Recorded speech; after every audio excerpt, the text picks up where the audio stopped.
whatever. But nonetheless, I'll tell you about some anti-law, okay? Because that's what my story has going right up the alley on this one. Because a former speaker received commercial sex as briberies for medical marijuana licenses, the feds say. Oh, boy.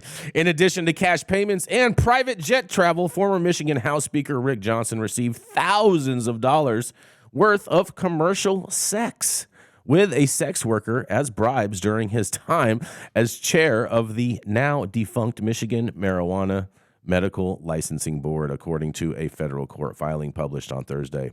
Johnson and 3 other individuals have been charged and pled guilty to federal corruption charges in the bribery scheme. The first individuals to plead guilty, John Delaley, received a 28-month federal prison sentence Thursday during a hearing in Grand Rapids, Michigan. During the hearing, his attorney Raymond Caesar said Delaley had no involvement with the sex worker being provided to Johnson.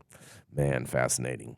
According to a sentencing memo filed by the federal prosecutors in Johnson's case, Johnson demanded and received at least $110,000 in bribes while he was MMLB chair, including cash payments, a $20,000 loan with no repayment terms or demand, and flights on private aircraft, and thousands of dollars worth of commercial sex with a woman in the adult entertainment industry.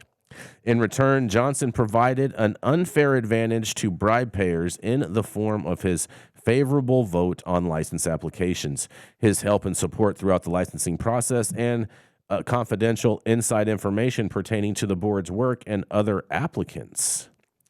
In the memo, prosecutors wrote that Johnson should face at least 71 months in prison and pay a fine of $110,200, equal to the amount of the bribes. He faces a maximum sentence of 10 years in prison and up to a $250,000 fine. At one point during Delaley's sentencing, Caesar told the U.S. Judge Jane Beckeridge that Delaley was not involved with providing a sex worker for Johnson. Breckering appeared to be aware of the sex worker's involvement following the hearing, and Caesar told reporters that he wanted to make it clear that Mr. Delaley had nothing to do with having a sex worker involved with Mr. Johnson. In another quote, there were some rumblings that Mr. Johnson not only accepted payments for bribes, but there are some rumblings and there's some indication from the government that there was also a sex worker involved, Caesar said.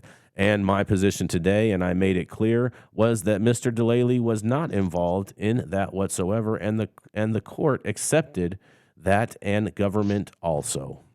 According to the sentencing memo filed Thursday, Johnson, Delaley, and lobbyist Brian Pierce and Vincent Brown have also pleaded guilty in the bribery scheme and had a system to mask the bribes. Johnson carried 2 cell phones to throw off investigators, and prosecutors wrote, and he was also referred to as Batman by a bat emoji, or as our friend, in quotation marks, when discussing bribe payments. Sounds like they were setting 10% for the big guy, bro. That's, you know what I'm saying, Rico?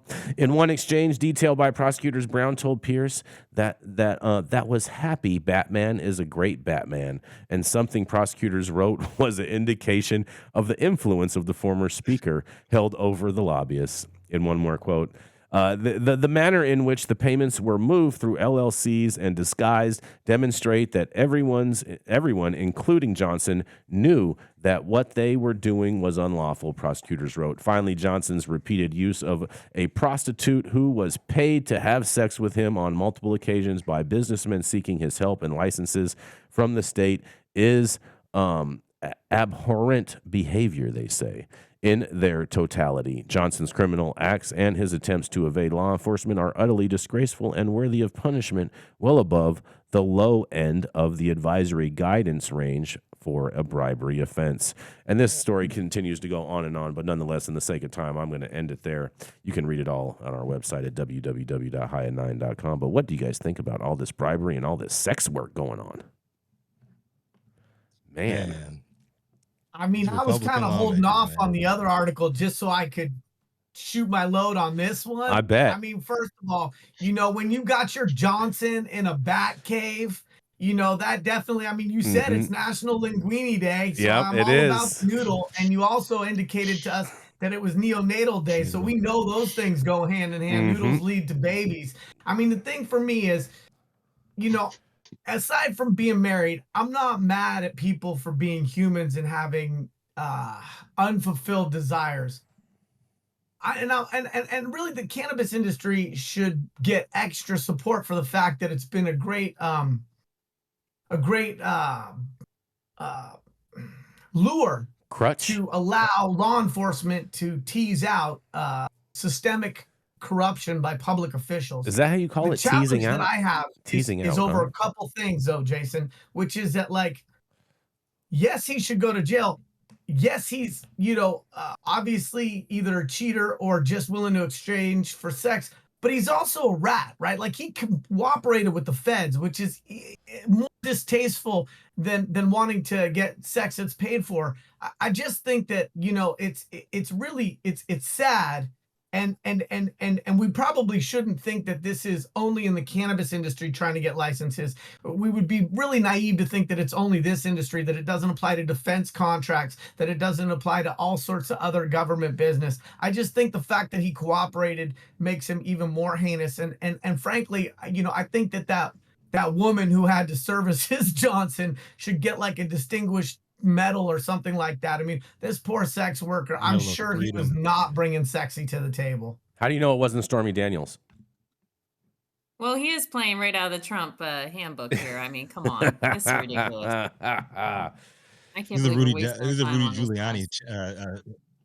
Rudy Giuliani blueprint right there. I do find it interesting, though, super interesting, that they're talking about that he has to pay in fines the same amount that he accepted in bribes, but yet they're not quantifying any of the private jets or any of the other fringe benefits, but they're only quantifying the cash. With Clarence Thomas, and we don't care about the value of travel anymore.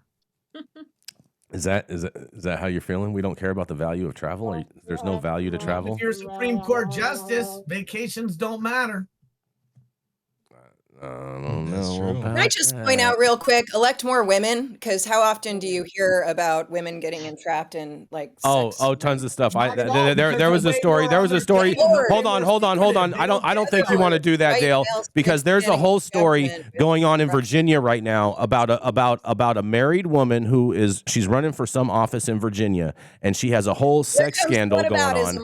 She has a whole sex scandal going on. She's with her husband. Yeah, she has a whole sex scandal going on.